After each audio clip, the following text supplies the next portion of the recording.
Pfizer adalah salah satu perusahaan farmasi terbesar di dunia, dengan sejarah panjang sejak 1849 dan peran penting dalam pengembangan obat serta vaksin modern. Puncak perhatian global datang saat pandemi COVID-19, ketika vaksin mRNA Pfizer-BioNTech menjadi salah satu yang pertama disetujui dan digunakan secara luas. Pfizer didirikan pada tahun 1849 di Brooklyn, New York oleh Charles Pfizer dan Charles R. Hart. Produk pertama mereka adalah obat antiparasit berbasis santonin. Dari laboratorium kecil, Pfizer berkembang menjadi perusahaan farmasi global dengan fokus pada riset dan inovasi. Produk ikonik Pfizer meliputi penicillin.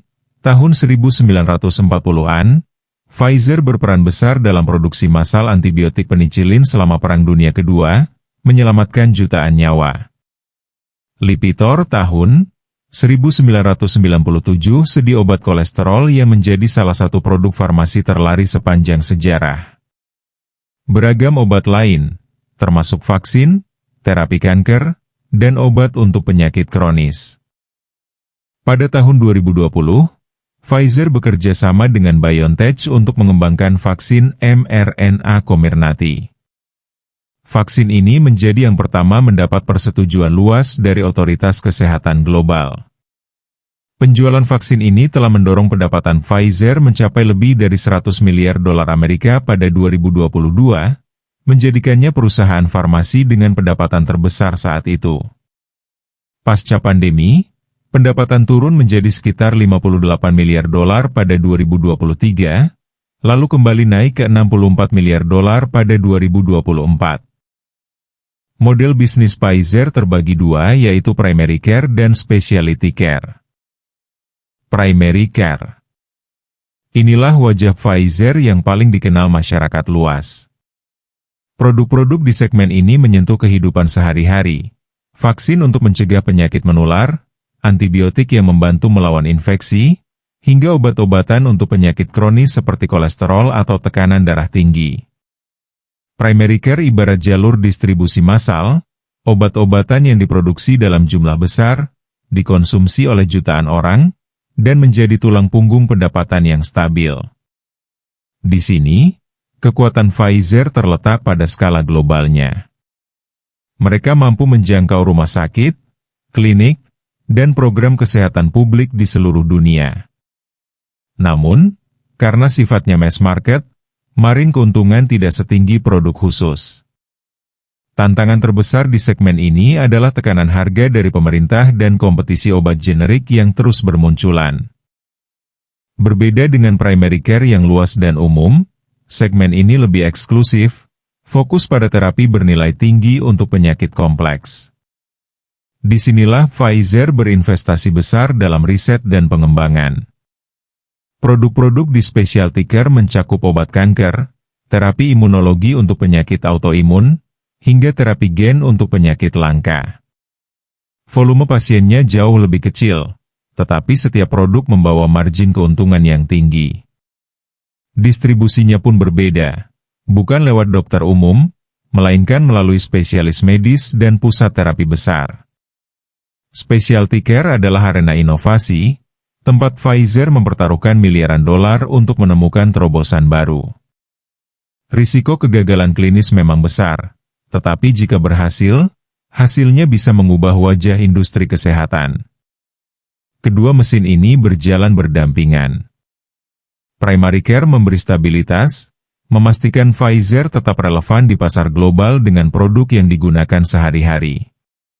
Sementara specialty care menjadi motor pertumbuhan, mendorong perusahaan ke arah masa depan dengan teknologi mutakhir seperti mRNA dan terapi gen.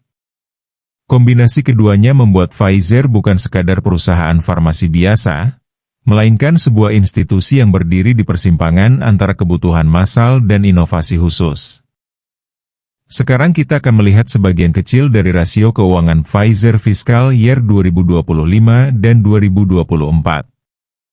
Gross margin Pfizer pada fiscal year 2025 berada di level 75,81%, sedikit lebih tinggi dibandingkan 74,19% di fiscal year 2024.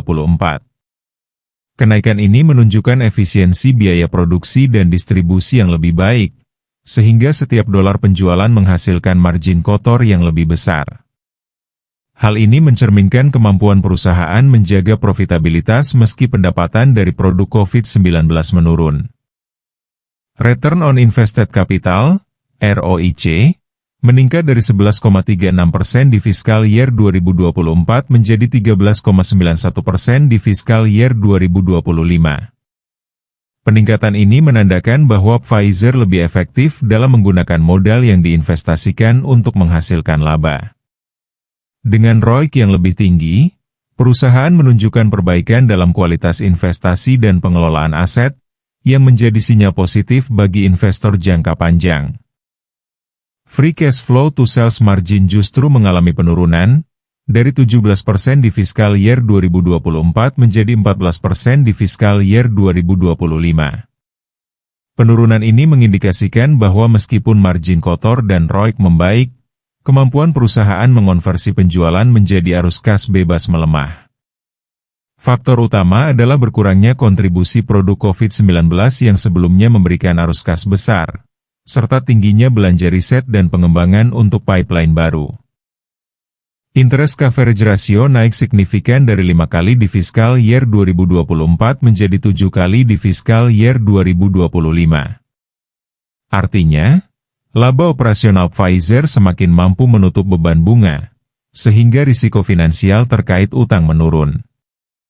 Peningkatan ini mencerminkan perbaikan struktur keuangan dan memberi ruang lebih besar bagi perusahaan untuk fokus pada ekspansi dan inovasi tanpa tekanan likuiditas dari kewajiban bunga. Secara keseluruhan, rasio-rasio ini menunjukkan bahwa Pfizer berhasil meningkatkan efisiensi operasional dan pengelolaan modal, meski arus kas bebas relatif melemah.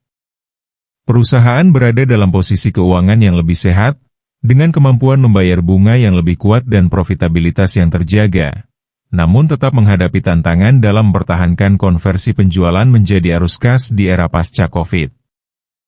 Dari tabel ini dapat kita lihat, bahwa fair value relatif saham Pfizer berada pada kisaran $31,83. Dengan demikian posisi harga saham Pfizer sekarang relatif undervalue. Pfizer saat ini menunjukkan efisiensi operasional yang membaik dengan gross margin dan ROIC yang naik, serta interest coverage yang semakin kuat sehingga struktur keuangan lebih sehat. Meski free cash flow terhadap sales margin turun karena berkurangnya kontribusi produk COVID-19, valuasi saham relatif undervalue dan pipeline specialty car memberi prospek pertumbuhan. Kesimpulannya, kombinasi undervaluasi, efisiensi, dan keuangan yang solid membuat saham Pfizer berpotensi menguat ke depan. Pfizer saat ini menghadapi tekanan mikro terutama dari penurunan penjualan produk COVID-19 dan ancaman kehilangan paten cliff pada 2026, yang diperkirakan mengurangi pendapatan hingga beberapa miliar dolar. Saham sempat turun 5-6% setelah manajemen merilis proyeksi 2026 yang lebih lemah. Di sisi lain hak paten obat seperti Vyndaqel yang kemungkinan akan berakhir juga memberikan sentimen negatif serta turunnya penjualan Paxlovid dan Comirnaty. Kalau kita memperhatikan katalis positif dan negatif serta melihat fair value relatif Pfizer di harga $31,83, ada potensi harga saham ini akan bergerak dalam kisaran sempit di wilayah undervalue. Tidak ada sentimen yang cukup kuat sampai saat ini yang dapat mendorong harga ini bergerak di atas fair value apalagi pihak Pfizer sendiri telah menurunkan outlook kinerja penjualan mereka di 2026. Kalau Anda ada saran mengenai saham apa yang akan dibahas, tulis di kolom komentar, jangan lupa like dan subscribe. Terima kasih sudah menonton.